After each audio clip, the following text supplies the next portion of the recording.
To je zaista moja strast. Ja volim pričati o obrazovanju i mislim da ljudi nikad ne bi trebali prestati učiti.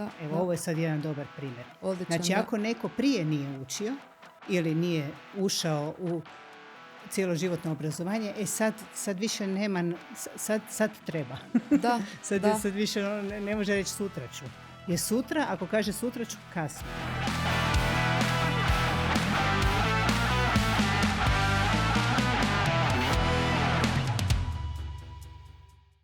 Dragi gledatelji DBL podcasta, evo nas u još jednoj epizodi.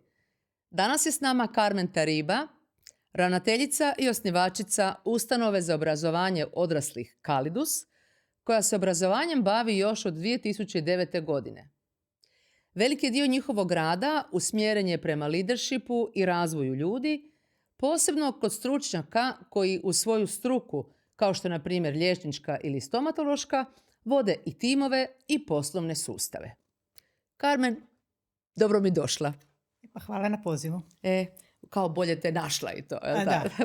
Nisam to htjela reći. Slušaj, mi smo se pripremali za ovaj naš podcast neko vrijeme, pa malo termin tvoj, pa malo termin moj. I u stvari u tom, ajmo reći, kratkom vremenu koje nam je trebalo da se uskladimo oko termina, dogodile su se neke velike promjene kad govorimo o AI-u, kad govorimo o AI alatima, kad govorimo o mogućnostima koje nam AI donosi i u stvari promjene koje još snažnije otvaraju vrata poduzetnicima, liderima da unaprijede poslovanje unutar svojih organizacija, unutar svojih timova. Ja o tome nemam pojma, ali znam da ti znaš, pa daj molim te, reci nam što se u stvari dogodilo u zadnje vrijeme, u zadnjih nekoliko mjeseci. Ba, prije svega u stvari mi je drago da nismo ovo napravili prije, jer ova tema je zapravo meni postala strast u tom kratkom periodu, jer kako je su se ti AI alati lansirali, ajmo to tako nazvat, u drugom mjesecu ove godine, postalo je i Anthropic i OpenAI lansirali su te generativne AI alate koji su odjedanput mogli puno više napraviti nego što su to radili do sada. Znači svi mi koji smo koristili AI, koristili smo vjerojatno ChatGPT većinom i koristilo je i u poslu i ne znam, mi smo imali plaćenu verziju jer nam je koristilo i za i komunikaciju i za generiranje nekakvih tekstova i tako dalje. To je sve bilo na mikro razini tada, u odnosu na ovo što se dogodilo sad u drugom mjesecu. Sad odjedanput nešto što smo mogli raditi na mikrorazini, sad može taj AI napraviti kao jedan cijeli tim. Naprimjer, analizu podataka, analizu nekakvih dokumenata koje mu ubaciš unutra. Znači sve se ubrzalo? Sve se ubrzalo, da. Nešto što nije mogao prije čitati u toj brzini ili nije mogao u tom kapacitetu, sad može. To su ti, kako to nazivamo, milijunski kontekstualni prozori. Da, takozvani ti tokeni. To se povećalo. Dobro. Tako da u stvari njegov mozak se povećao. Jer to sad, Carmen, znači da sad sam te čula sljedeće. Dakle, koristili smo ChatGPT, a sad već možemo koristiti te tokene, jel, koji su bitno napredniji nego što je bio chat. Odnosno, da li je ispravno kad ja zaključujem da ako nisi do sada počeo koristiti ChatGPT, pa se kao za to tek pripremaš, jel to znači da bolje da skočiš već na neku napredniju verziju? Pa sad ti jednostavno ti sad ChatGPT može puno više napraviti. Znači, to sad više nije onaj kojeg poznajemo od prošle godine ili od 11. mjeseca, 12. mjeseca. Znači, u drugom mjesecu se dogodio taj rapidan skok. Na taj način da je to promijenilo razmišljanja organizacija na koji način će nastaviti obavljati neke svoje poslove, odnosno kako će članovi timova odrađivati neke poslove koje su im bili zadaća do tada. I odnosno sad se radi promjena načina rada. Sad se radi da. Tako da tu je sada izuzetno važno da svi oni koji vode timove, ne znam, ako govorimo o malom i srednjem poduzetništvu, znači vlasnik neke organizacije, firme, naša ustanova za obrazovanje odraslih je butik ustanova, nas nema puno. Znači mi smo jednostavno uvođenjem tih ili lansiranjem tih generativnih AI-eva bili prisiljeni tržišno ne zažmiriti prema tome, nego jednostavno reagirati na to. I mi smo se odmah bacili u istraživanje, ok, šta je zapravo sve to došlo na tržište? Šta nam je sad sve dostupno? Znači vi ste budni. Mi smo se probudili preko noći. Bravo, da. A kako ti se čini, koliko su lideri u Hrvatskoj spremni na ovakve promjene? Koliko su spremni prigrliti ih i koliko su ih već počeli implementirati u svoje organizacije i timove? Pa to više mogu reći iz nekakvih podataka koje su dostupne iz istraživanja. Ne toliko, mi pričamo sa ljudima, ljudi više manje spominju AI da ga koriste. Mm-hmm. Sad koliko se on zaista koristi na način da ulazi u poslovne procese, to je pitanje. Nekako istraživanje je pokazalo da je samo svaka 5. tvrtka u Hrvatskoj to spremna napraviti sada. Dok je recimo u Europi 40% kompanija već razmišlja, ne samo da razmišlja, nego kreću u ozbiljnu reorganizaciju u svojim kompanijama. I tu imamo u stvari taj disbalans, to si mi spomenula kad smo se pripremale, da u stvari u organizacijama, pogotovo malo, u stvari ne znam da li u većim organizacijama ili ne, ali nije ni bitno, ali svakako imamo disbalans između znanja, vještina koje imaju zaposlenici, koji kao privatne osobe imaju više interesa istraživati AI nego dinamika kojom organizacije implementiraju AI, jel tako? Tako je, to se može dogoditi. To je vjerojatno i slučaj u dosta ovih što sam spomenula, da svaka 5. tvrtka u Hrvatskoj ozbiljno razmišlja ili već implementira AI alate u svoje poslovne procese. To je onda ta rupa gdje zaposlenici bi htjeli, ali ne dolazi od vrha, odnosno od lidera. Reorganizacija se ne događa u tom smislu. Recimo, u većini kompanija sada u Europi i u svijetu se radi na tome da se sva radna mjesta reorganiziraju, sistematiziraju na način da su uključeni AI elementi u samo u njihove procese, u njihove zadaće. Da. To u stvari znači da AI nije tema za IT sektore. Nikako. Jel' tako? Nego je to u stvari tema koja potencijalno, kako da kažemo, stubokom mijenja cijelu organizaciju i procese. Tako je. Ne može sad vlasnik ili direktor doći svojem IT stručnjaku i reći gle, došao je AI, daj ti to, vidi šta ćemo s tim. Ne. Znači, to mora krenuti od glave, ono kako se kaže.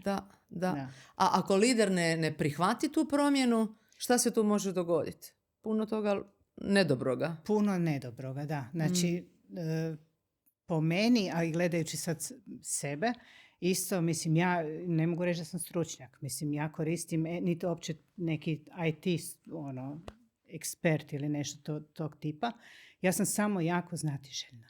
To je to. Dobro, bavim se cjeloživotnim obrazovanjem i sve što je novo mene zanima i hoću učiti, barem hoću znati nešto o tome. Mm-hmm. Ali ovo me jednostavno obuzelo. Znači, ja sam svaki dan minimalno sat vremena na raznim istraživanjima raznih mogućnosti šta još možemo, koji dio implementira, šta je novo izašlo.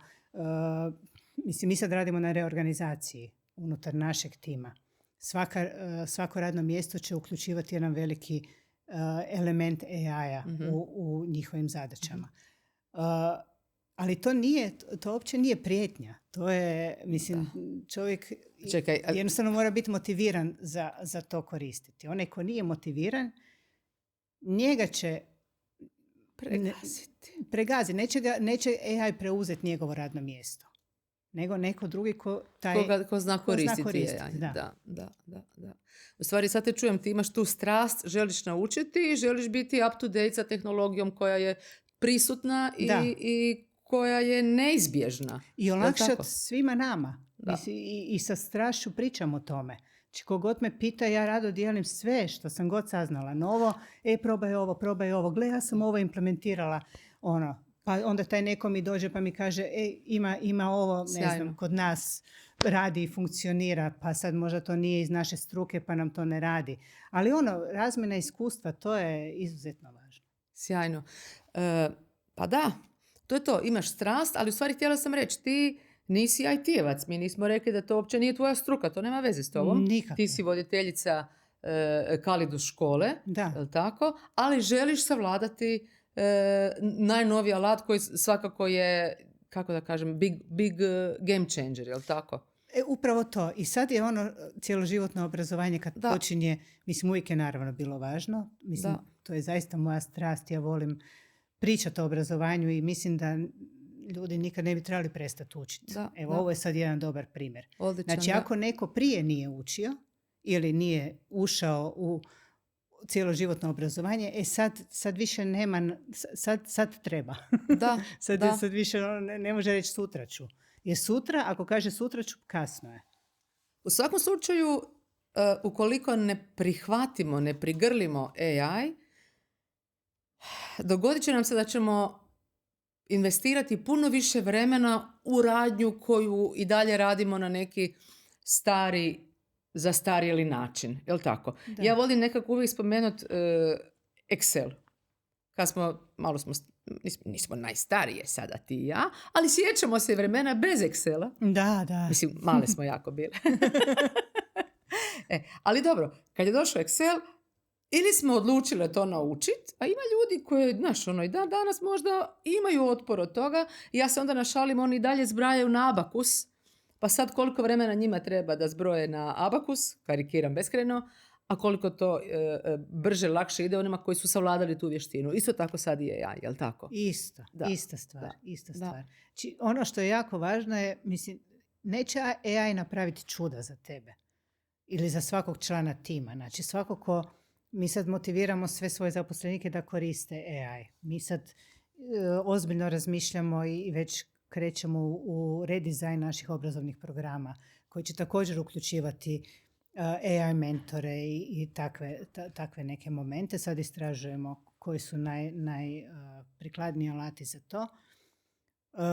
Znači, svako ko koristi AI mora znati kako pričati sa tim svojim AI asistentom. Dobro. Znači, i treba ga zapravo tretirati, u stvari ja ga tako tretiram, kao zaista svog asistenta. Sjajno. Lijepo mu dam jedan, kad mu pišem šta bih htjela da mi on napravi, moram mu prvo dati široku sliku. Napišem mu sve lijepo, onda ga pitam da li si razumio ili evo sad razumjela, ovisi kako koji dan, ili je muško ili žensko. Kako se probudi. Da. Slušaj, a je li sad ovako još jedna stvar da naglasimo. Možda se ljudi plaše ili imaju otpor od AI-a jer je strano, nepoznato, daleko, nisu se s time nikad ranije susreli. Ali mi moramo reći da, u stvari, kad pozivamo ljude na edukaciju, mi njih ne pozivamo da oni sjednu i programiraju. Tako je. To nije naša tema. Nego se treba educirati kako da taj alat, AI alat, staviš sebi u svrhu. Upravo to. Znači, ako postoji motorna pila, nauči koristiti pilu motornu. Ako postoji AI, nauči koristiti AI za tvoje potrebe. Evo, kao što imamo edukaciju za, upravljanje viličarom, da, na primjer. To imate konkretno u školi? Nemamo mi, ali postoji. Dobro. Ili bilo koja druga edukacija koju mi u školi imamo. Za, 3D modeliranje, za 3D printanje, za 3D dentalnog tehničara. To su sve vrlo praktično orijentirane edukacije gdje u stvari oni uče te praktične, uz teorijske i praktične vještine. Ovo je ista stvar. Mm-hmm. Znači, u teoriji sada i ne treba baš puno pričati o Open AI-u ili o ChatGPT-u, nego ga treba početi koristiti. Znači, to je čista vještina. Alat.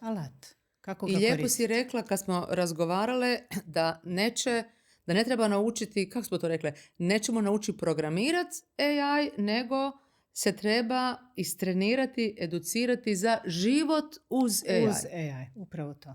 I ne treba se ga bojati. Da. Jer on je tvoj prijatelj. Ali Da. opet treba, znači ono gdje u stvari sad je naglasak na nekakvom obrazovnom sektoru, je u stvari taj moment kritičkog razmišljanja, Mhm.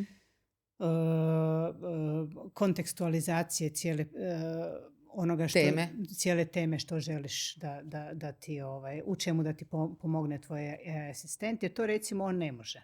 Mhm. Ja se toliko puta nađem u razgovoru sa svojim AI asistentom, ovisno o tome šta mi radi. On meni nešto napravi što da ja recimo ne znam kontekst, šta sam zapravo htjela dobiti, jer on je u vrlo kratkom roku izbacio hrpetinu informacija koje je povukao iz raznih izvora. Mhm. Što bi nekom čovjeku trebalo tjedan dana, 2 tjedna možda. Ja dobijem u 5 minuta. Da. Ali onda prođem kroz to i kažem, a čekaj malo, ovo mi baš nije logično. Hoću reći, ne možeš očekivati da ti AI nešto napravi, a da ti o tome baš ništa ne znaš. Da. Znaš koja mi sad slika prolazi kroz glavu? Sad sam ja zamislila umjetnika slikara. Da. Slikar ako kaže daj mi boje, stavi na platno, AI će vjerojatno baciti sve boje. Od bijele do crne u cijelom spektru. Bijele i crne, ja mislim da nisu boje, ali nije sad to Dobro, bitno. nešto će baciti na platno. Bacit će cijeli spektar boja. AI, kad mu kažeš daj mi boje. A slikar, on će paziti na cijelu kompoziciju, da to sve skupa ima. Jel da je dobar primjer? Odlično.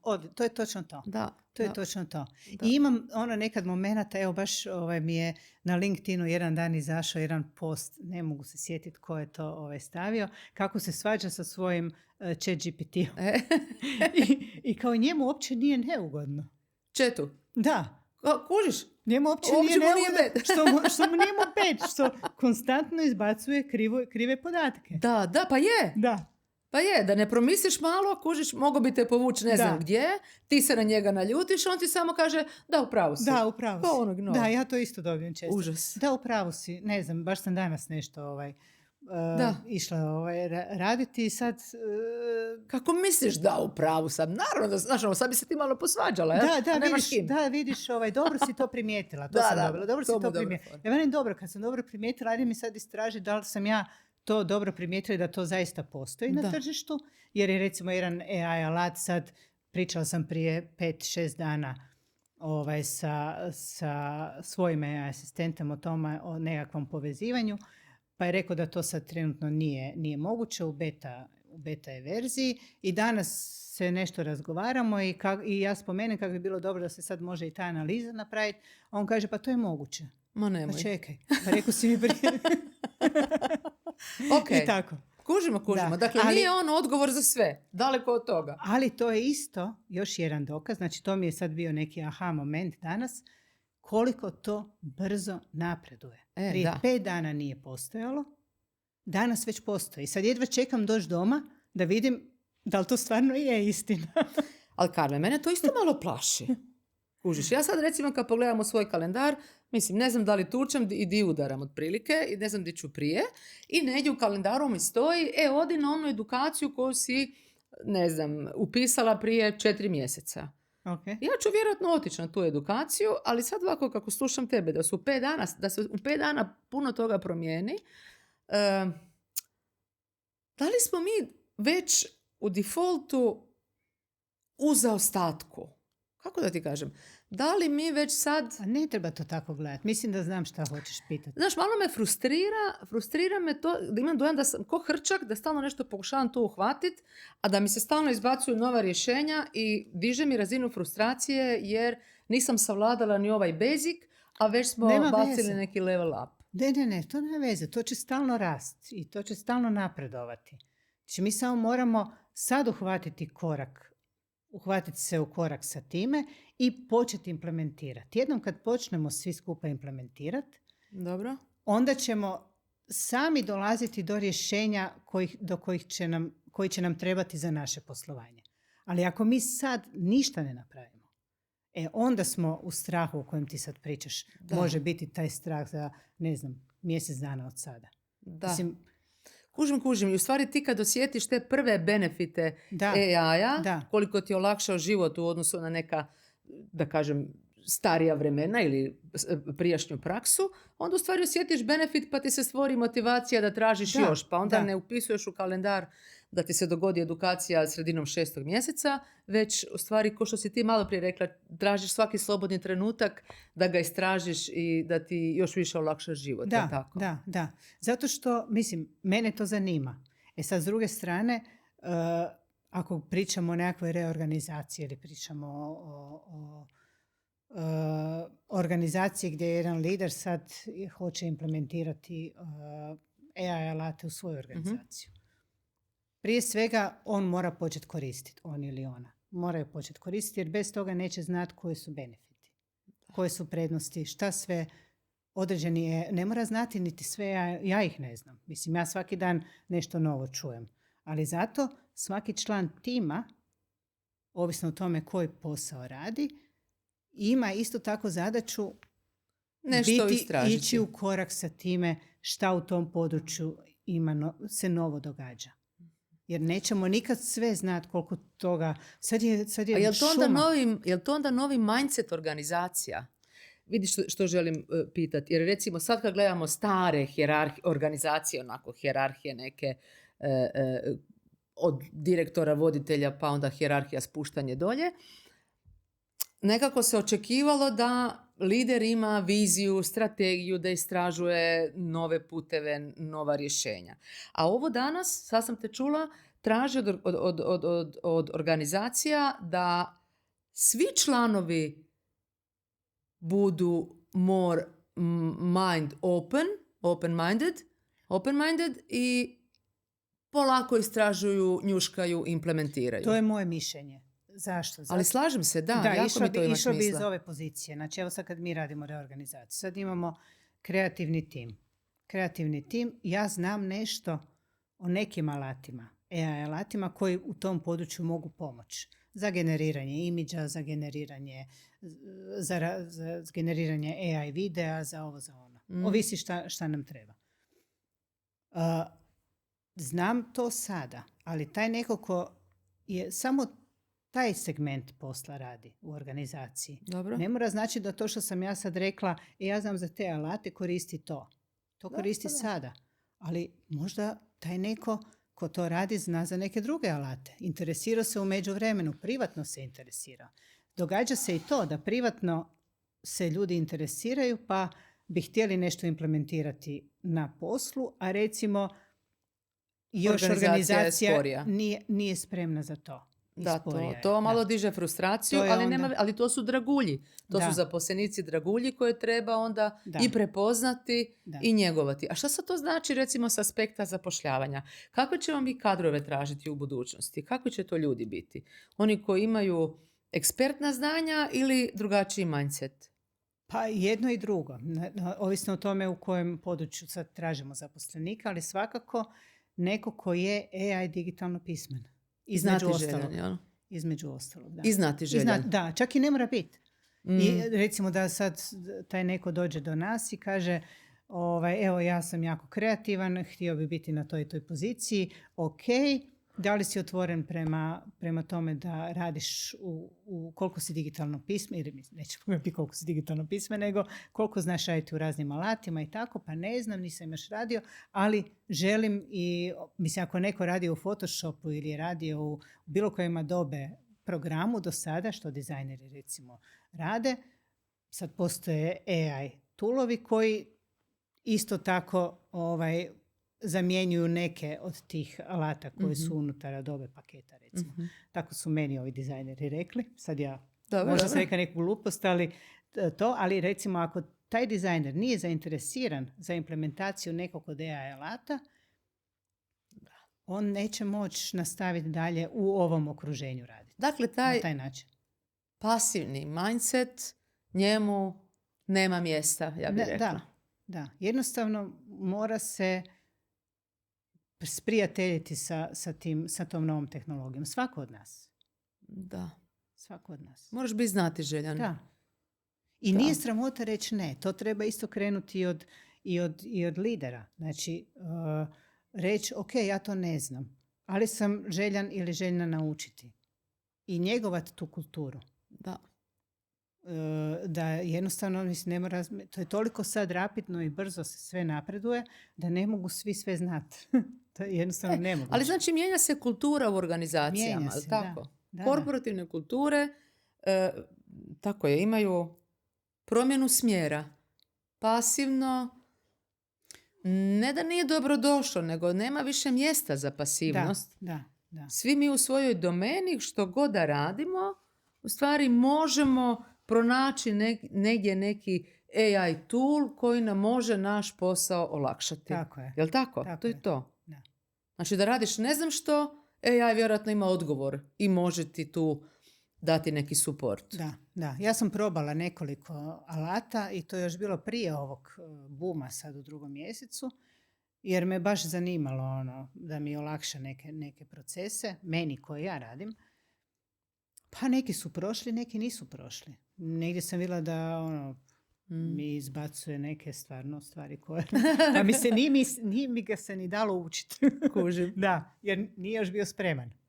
I onda sad kad se ovaj boom dogodio, ja sam ubacila jedan dokument koji sam prije tražila chat da mi radi. Sad koristim i chat i Claude i razne druge. Mislim, kad je izbacio dokument koji je bio savršeno formatiran, mislim, možda neke tekstualne stvari je trebalo izmijeniti, ali on je meni odmah izbacio dokument, što recimo prije nisam ni očekivala da chat napravi, jer ga nisam ni tražila. Sam uvijek rekla daj mi to napravi u chatu, pa ću ja prebaciti u Word, jer nije bio dobar s tim. Kako se zove taj alat? Što si rekla? Ovaj sad je Claude. To je ovaj Anthropic. Aha, to je to. Da. Znači nema više chat, pa mi izbaci, pa ga ja kopiram, pa ga onda nosim u Word. Ne, pa onda... ovaj radi sve. Čak i ovo što si spominjala Excel. Meni je recimo inače Excel uvijek bila bolna točka. Ja bi znala šta bih htjela da u tom Excelu bude i onda bi ja to sve nekako stavila u Excel na vrlo primitivnoj razini i onda bi došla kolegi i rekla daj mi molim te napravi da ovaj Excel može to i to. Sad to ubacim u Claude konkretno i on mi ga služi. Evo.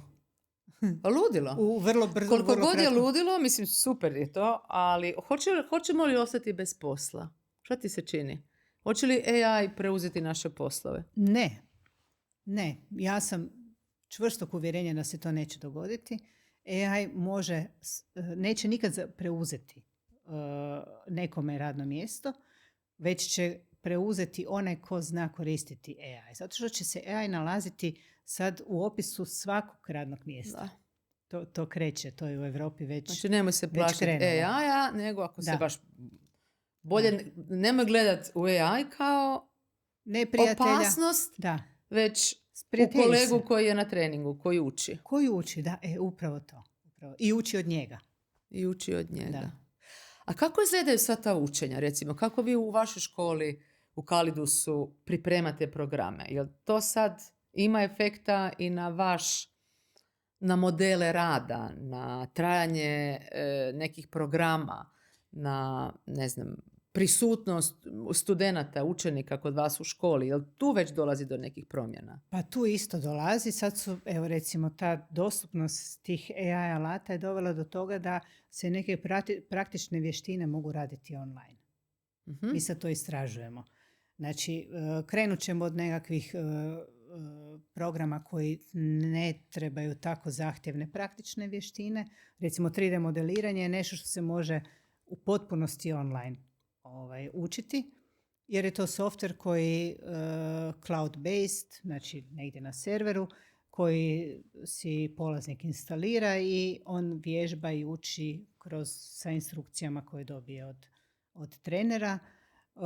Dobivaju zadatke i oni to rade samostalno. Znači imaju samostalni rad, imaju i teorijski dio, imaju i vježbe, sve je uključeno, ali sve je online. Recimo to je jedan dobar, i za to ne treba poseban praktični AI tool. Ako bi recimo išli na 3D print, tu je već mašina koja Dobro, je koja za ipak je praksu fizički važna. negdje smještena. Da, koja je za praksu važna. Ali pripremiti mašinu i sad većina ljudi koji žele ići na takav program, oni žele to zapravo implementirati u svom ili poslu ili hobi ili šta Dobro. već.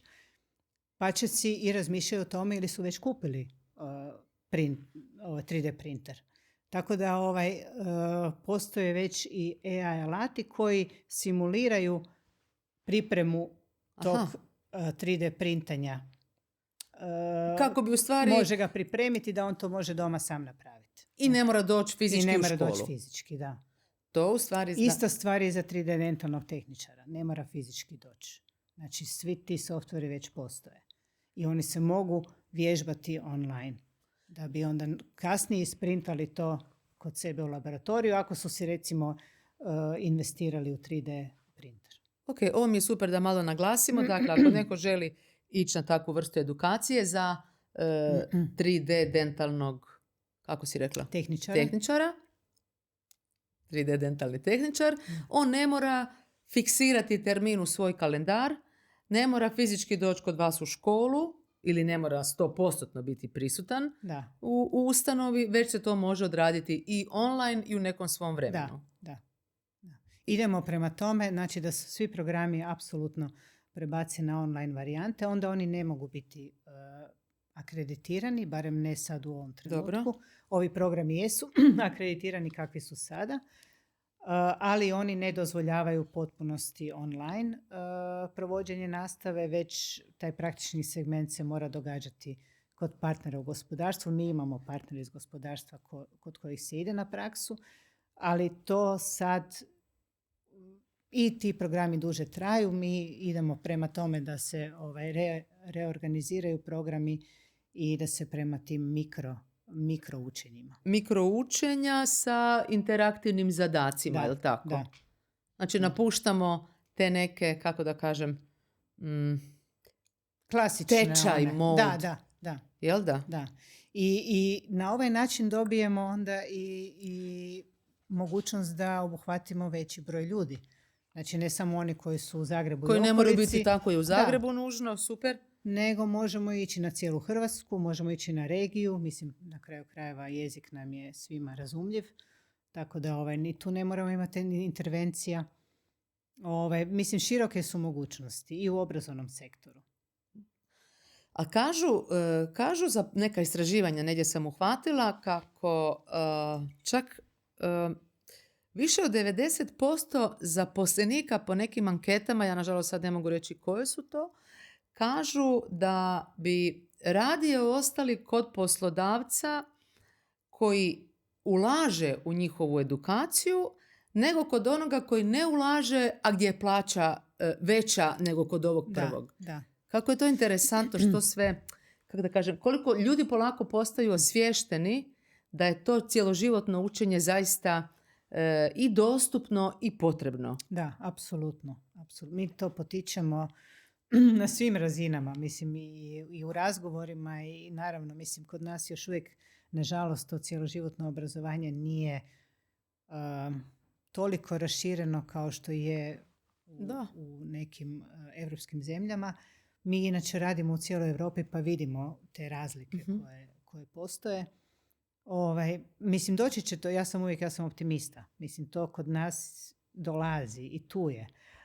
Mislim da će ova sad, ajmo ju nazvati, AI revolucija dovesti do ubrzanja isto i cjeloživotnog obrazovanja u smislu priključivanja ljudi u proces cjeloživotnog obrazovanja. I svijesti da se moraš educirati. I svijesti kod menadžera, kod lidera da moraju ulagati u svoje ljude.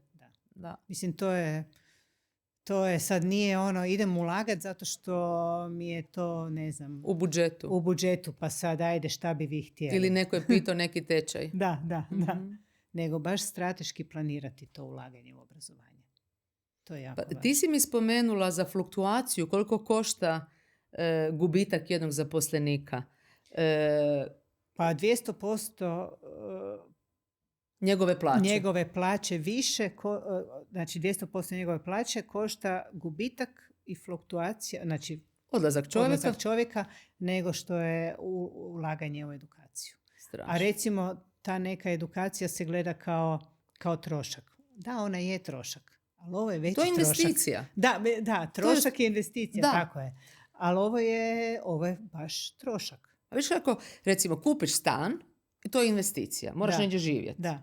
I ne gledaš na to kao da je to trošak. Jel? Da. A kad kažeš edukacija koja te čini ekspertom ili ekspertnim u onome što činiš, koja će ti omogućiti da imaš, ne znam, veće zadovoljstvo na poslu, možda je bolja primanja, to nekako volimo u korporacijama dalje nazivati trošak edukacija. Da.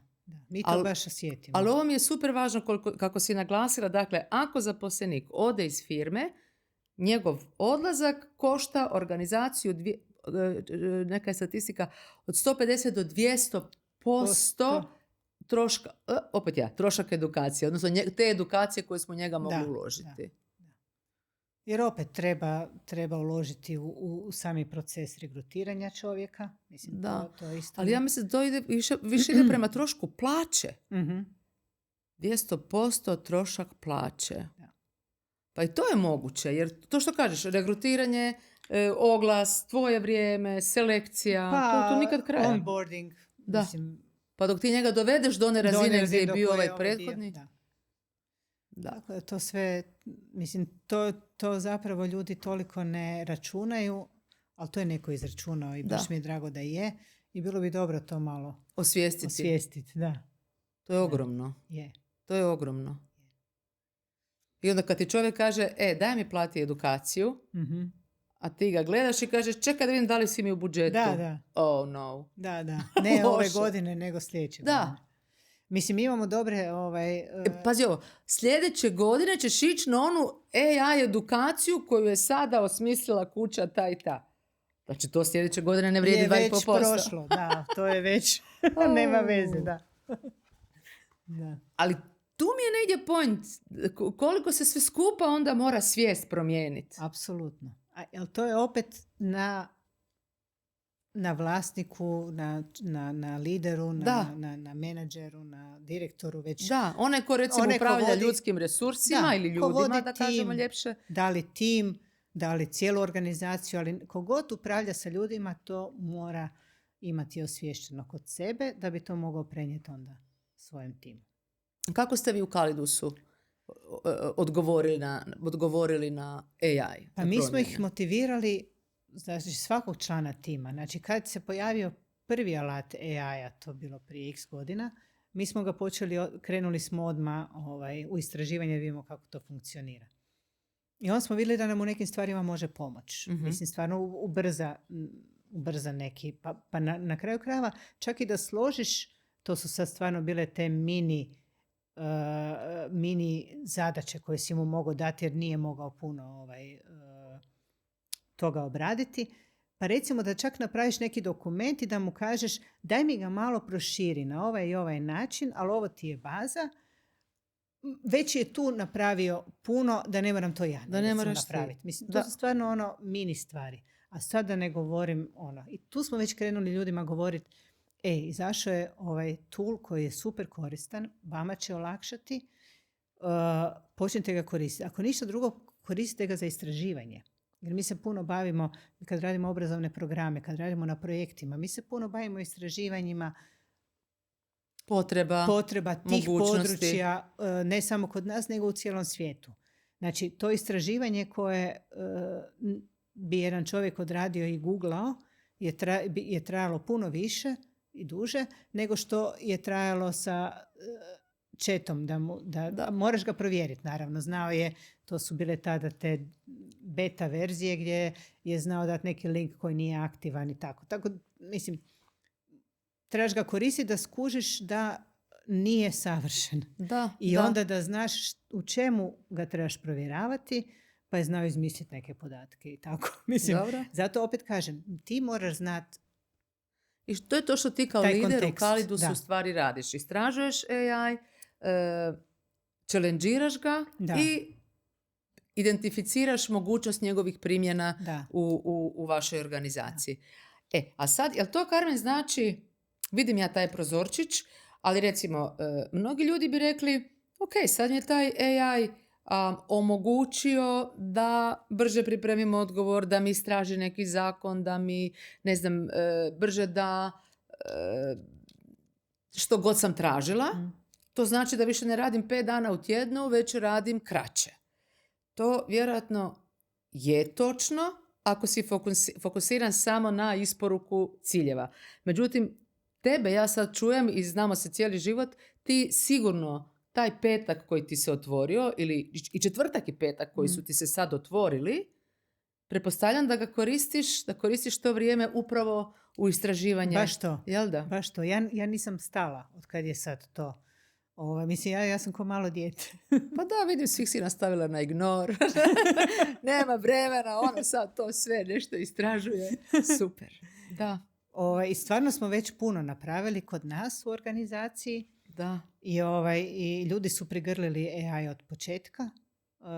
Bilo je malo otpora, ne mogu reći. Bilo je otpora. Od nepoznatog, od to je isto ljudski. Da, ali mi smo ih motivirali, ne tipa daj, moraš, nego pomoći će ti. Probaj, pa vidi.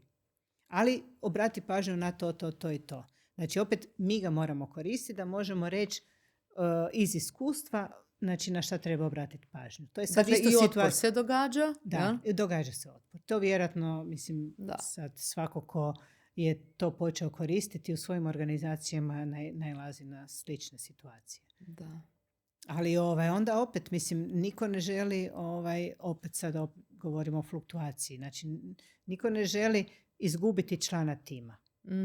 I neće ga izgubiti ako taj član tima zaista želi prigrliti te novine koje nastaju na tržištu. I identificira se sa tim promjenama. Da.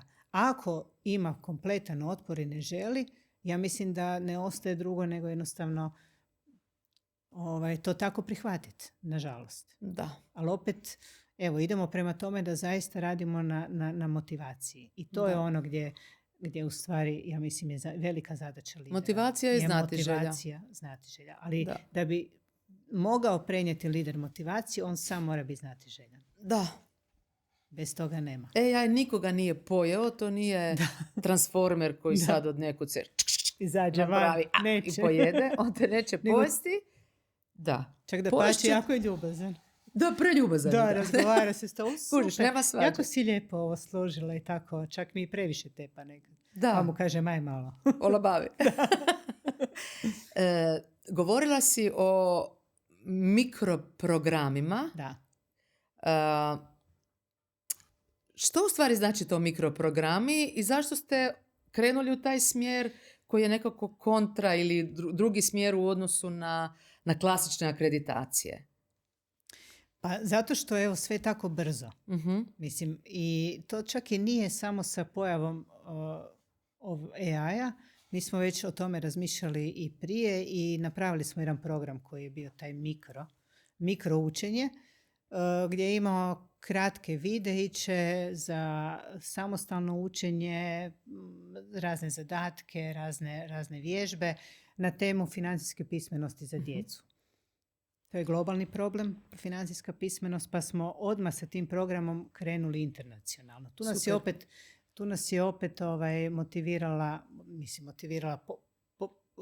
potaknula nas je ova korona kad je sve otišlo online i onda je online učenje postalo normalno. Da. Tako da smo mi onda shvatili da tržište nije samo Hrvatska, nego je tržište cijeli globalno, svijet. Da. U temi koja je interesantna za cijeli svijet, naravno. Mi smo prepoznali tu temu da je nešto što stvarno može napraviti promjenu i tako smo kreirali taj program. Krenuli smo na internacionalno tržište sa istraživanjem potreba, sa istraživanjem tema i u stvari sve ono što smo ugradili u taj program je ono što je istraživanje pokazalo da roditelje muči. Kad pričamo o financijskoj pismenosti za djecu. Šta bi željeli da njihovo dijete savlada. To smo mi u taj mini program, taj mikroučenje. To mikroučenje je nešto što u stvari zbog brzine našeg života i kako živimo i zbog svih tih društvenih mreža i tehnologije kao takve, ti kratki videi su nešto što u stvari je postalo brzi most prenošenja znanja. Da, na neki način, da.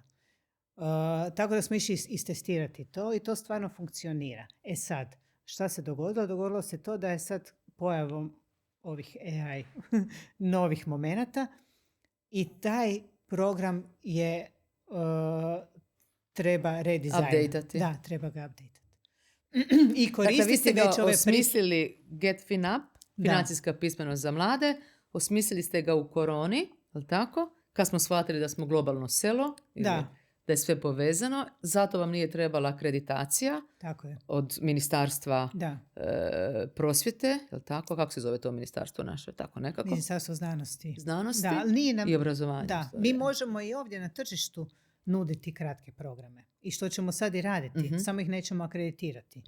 Pa onda osobe koje prolaze program neće dobiti, imati mogućnost upisa u e-radnu knjižicu. A tako.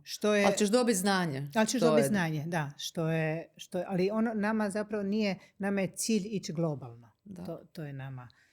A to možemo jedino sa takvim mikroprogramima. Odlično.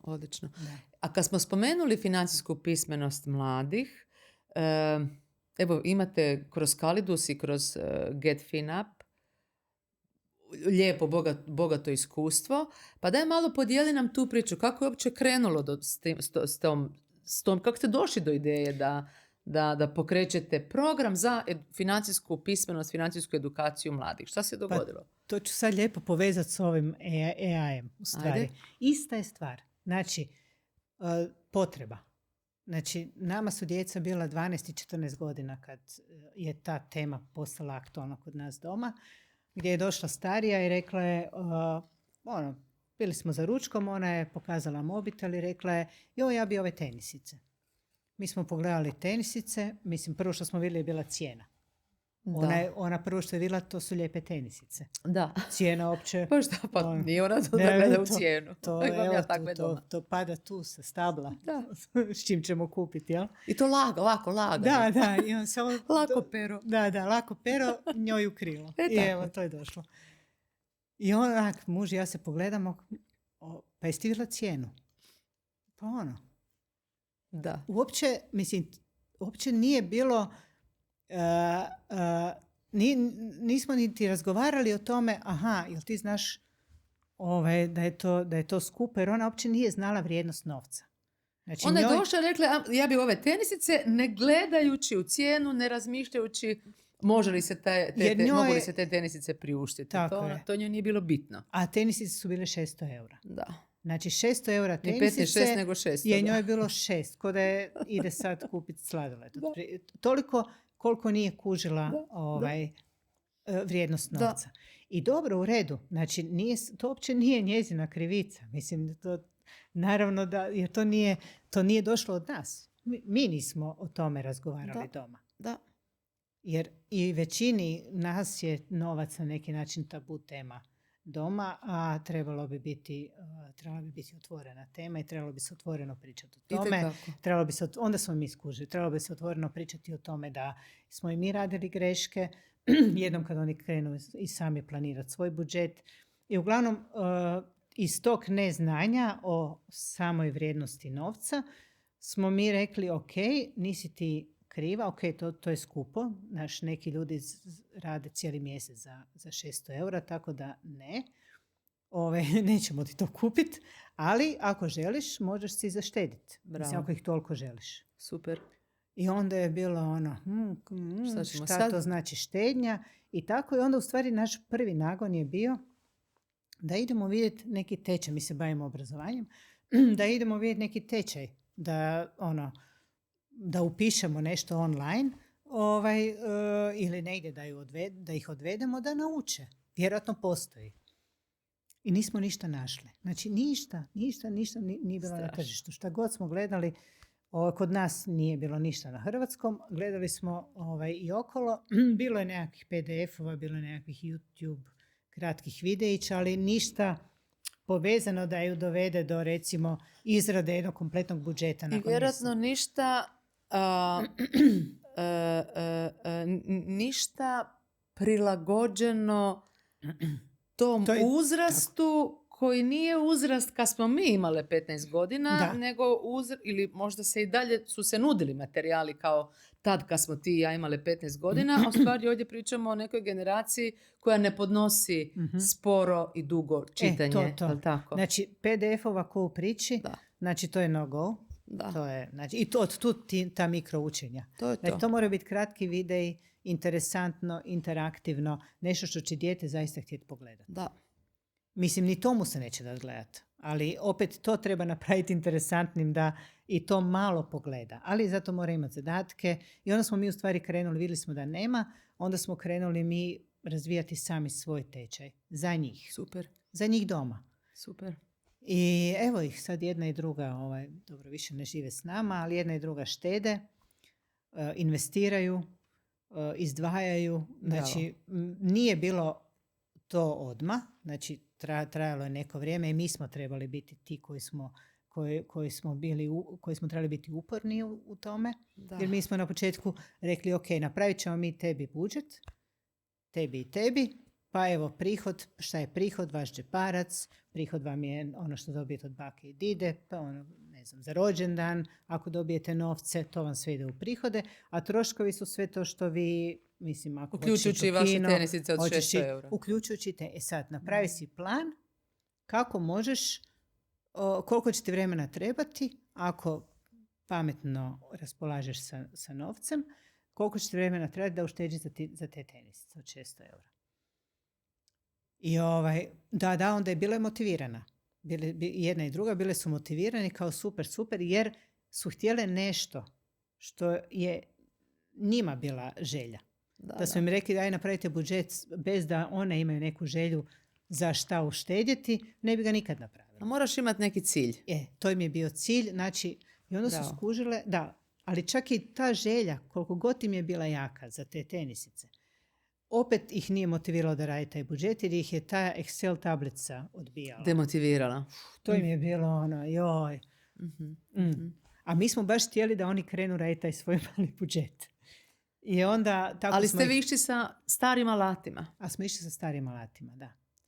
Ali sad, čekaj Karmelja, to sad ja voditelj, ti voditelj, menadžer, direktor, što god, i mi imamo mlade ljude koji nam dolaze u naše firme, u naše, ne znam, ustanove, u ordinacije. To su mladi ljudi koji imaju potpuno drugačiji mindset. Da. I ako ja sad kao old school, što god, nastupim sa starim alatima, koliko god je ovaj bio motiviran, ali kad mene čuje da dolazim sa starim filmovima, sva se njegova motivacija sprži, jel tako? Da.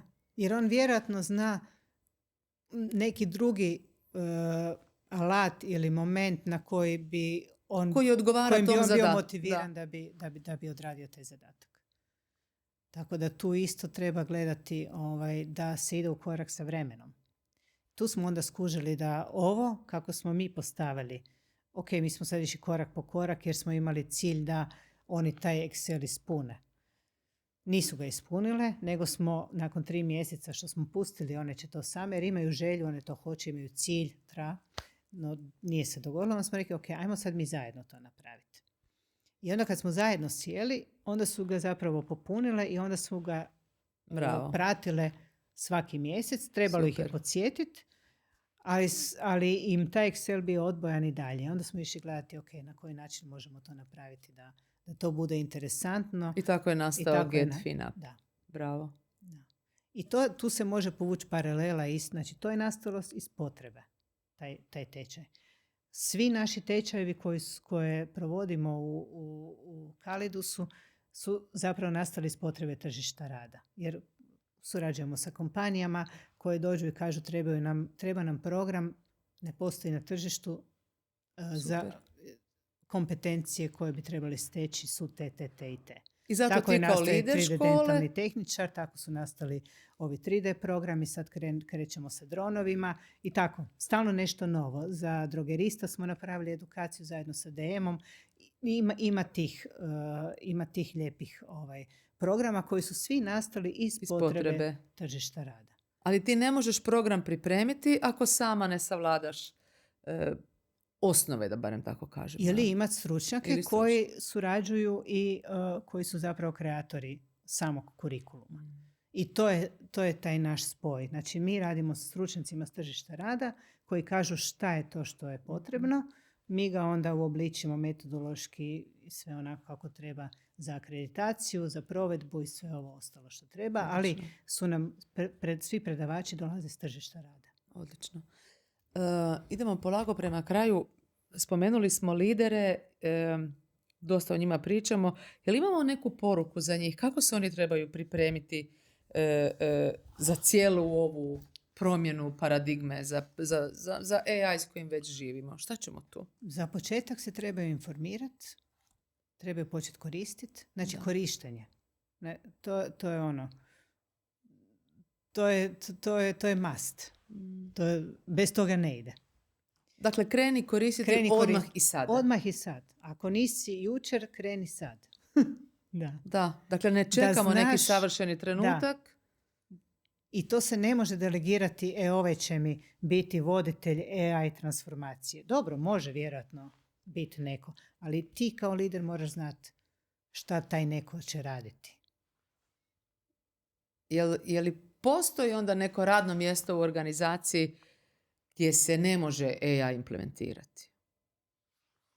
Teško je reći. Ja sad ne mogu reći. Mislim, kod nas recimo u našoj organizaciji ne postoji. Svugdje se može implementirati. Sad nekakvi sektori, ne znam, građevina recimo. A dobro, da. Mislim, dobro, sigurno, istina. Teško mi je reći. Pa evo čak i dentalna struka.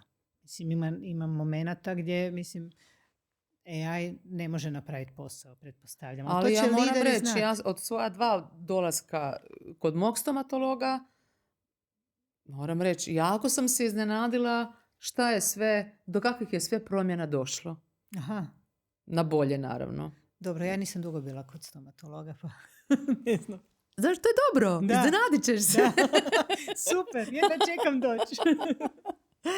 Odlično. Dobro, dakle, AI je tu, greška je u stvari ne krenuti. To je možda najveća greška. Da. Izbjegavati, jel tako? Da. I da će to neko drugi napraviti umjesto tebe. Neće. Mislim, hoće. Ali šta ćeš onda ti? To je već drugo pitanje. To je drugo pitanje, da. Odlično. Mislim, valjda je odlično. Tako, to je osobna odgovornost svakog od nas. Baš isključivo je, znači niko nije kriv za nekoga ko nije savladao osnove, nego je to osobna odgovornost svakog individualca. Znači svi alati su dostupni, mogu se free koristiti, znači ne moraš ništa ni platiti. Ako hoćeš malo naprednije verzije, to se nešto plaća, ali nije ni to neka investicija da kažeš ja to ne trebam. Trebaš. Svako to danas u poslu treba. Carmen, nismo o ovom sad pitanju razgovarale ranije, ali ajde molim te, jel nam možeš pomoći recimo sa jednim primjerom? Ajmo reći, koji primjer da uzmemo? Na primjer, a možemo reći jedna ordinacija, možda recepcija, gdje se primaju telefonski pozivi, upisuju se u kalendar termini pregleda, neka waiting lista waiting lista ako je termin već bukiran. I sad ordinacija ne koristi AI. Kojim putem da ta ordinacija krene? Kako da oni to riješe? Ja znam, ti ćeš mi reći, neka koriste AI. Ali je li imaš možda prijedlog, ideju, koji bi to alat bio? Da li se treba pretplatiti? Da li se to može koristiti free? Par crtica iz stvarnog života. Pa evo recimo, znam da postoje alati, ja sad idem prema tome da to istražim za sebe. Da mi recimo AI odrađuje automatizaciju određenih mail poruka. Dobro. Povezivanje sa kalendarom, informiranje tog nekoga o terminu i tako dalje. Znači, takvi već alati Dakle, da postoje. ga ne moram ja nazvat, nego mu mašina samo pošalje poruku i kaže sutra u 15. Ja sad bubam na pamet. Može se za ordinaciju dogoditi da imaju nekakav sustav gdje se online može rezervirati. To sam čak negdje i vidjela. Nisu bile ordinacije, ali bilo je nešto drugo gdje sam se online rezervirala. I onda sam dobila potvrdu i onda sam dobivala mail remindere. To je sve AI automatizacija. Da. Tako da recimo na taj neki način. Mislim sad, opet to visi od struke do struke. Sad, naravno. Koliko je bitan taj kontakt osobni, isto da se zadrži, vjerojatno je. Sigurno ali je. jedan veliki dio se sa te osobe može prebaciti na AI, to sigurno. Da. Ali može mašina poslati poruku i reći vidimo se sutra u 15, a onaj radnik koji je do sada to radio, recimo nazvat će one pacijente koji su bili jučer i samo će ih pitati kako su. Na primjer. Jel' tako? Da. I sad koji je veći benefit? Da li fiksirati termin, što može napraviti mašina, ili odraditi ljudski razgovor jedan na jedan i pitati kako si i reći ne znam ako ti je oteklo ili što god da se dogodilo, učini ovo ili ono. Da, točno to. To je to. Da. To je to. Taj osobni kontakt je i dalje važan. Znači to nikad mašina neće moći preuzeti. Da. Zato ima elemenata koje AI svakako može napraviti bolje od čovjeka, gdje može zamijeniti čovjeka, ali u tom nekom segmentu njegovog posla. Ali čovjek kao takav je nezamjenjiv. Jer AI ne može kritički razmišljati. AI nema empatiju. Da, iako glumi. Glumi, da. Mislim, ali on nema on ne može reagirati na izraz lica, na emociju koju drugi čovjek tebi može dati kad ti pričaš s njim. Ili, mislim, Da. Znači, to su te stvari. I na tome trebaju ljudi raditi. A je li budućnost svjetla? Je, apsolutno. I mene tako veseli. Ti jedva čekaš da mi završimo, da ti ideš ovoga doma štrebat, učiti, istraživati. Što sam povezala. Molim te. Mi smo tu negdje završile. Hvala ti puno za ovaj super inspirativan razgovor. Meni je drago da sam uspjela podijeliti. Evo, ja sam podijelila sve što znam. Super, da. Znaš što si podijelila? Podijelila si strast, znati želju, a ja mislim da, u stvari to smo i spomenuli više puta, to je preduvjet. Da. Jer ako ti prema ovakvim stvarima ne pristupaš sa tom strašću, a to je česta tema ovdje kod nas u DBL podcastu, onda sigurno ne ide glatko. Da. Ili ide puno trapavije nego što ide ovako. I nema srama. I nema srama reći nešto ne znam. Na kraju krajeva sad čak i ne moraš ni čovjeku reći, nego rećeš ovom svom asistentu, slušaj, ne znam ništa o tome, daj mi malo par informacija. Super. A on kaže, baš super da si to pitao. Da. Evo ti samo kratko. Evo ti, eto. Carmen, hvala ti puno. Želimo ti puno sreće na tvom istraživačkom putu i naravno puno uspjeha i u Kalidusu i svemu onome što nam lijepog donosi ova naša budućnost, jel tako? Da, hvala ti. Super. Hvala ti na pozivu, meni je bilo baš jako ugodno. Doći ćeš nam opet. Možda bi mogli za sljedeću godinu da vidimo šta se dogodilo u međuvremenu. Može, da. Može. To mi je dobra idejica. A? Znači, vidimo se opet. Vidimo se do godine u ovo doba da vidimo što je ostalo od nas. To je bila neka pjesma. Može. Dragi gledatelji DBL podcasta, bila je ovo još jedna sjajna epizoda. Nadam se da ste uživali jednako koliko sam i ja. I evo, čuvajte vaš DBL mindset i vidimo se uskoro. Pa. Ćao.